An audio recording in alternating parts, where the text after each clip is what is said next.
Okay, let's go.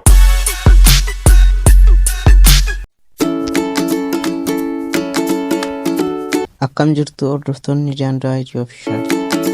Ammoo waa'ee CPU'n isinitti agarsiisaa. Kun paartiiwwanidha. Paartiituunis waa'ee qaamolee haardweerii kompiitaraa kan biraa qabatee waan isiniif dhufuuf like, subscribe gochuun mallattoo notificationii banadhaa. Akka inni hunda dura bukkee ga'utti share gochuudhaan immoo barattoota hunda waa'ee kompiitaraa barachuu fedhan biraan ga'a.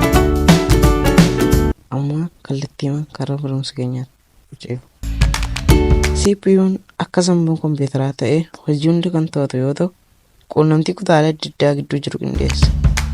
Hojii hundaaf humna sochoosu guddaa waan ta'eef murteessaa ta'uun murteessaadha.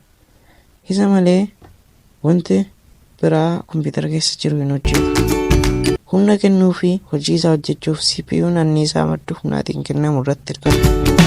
CPU qulqulleessuun, dafqa balleessuun, faanjii sakatta'uudhaanii fi sarkiitiin hundi akka wal qabate mirkaneessuudhaan yeroo hunda kunuunsuun barbaachisaadha. CPU keessa qaamoleen barbaachisoo ta'an kanneen akka sarkiitii boordii, miimoorii fi wiirtuu to'annoo walitti makamaa yookiin raamiin ni jiraatu jechuudha.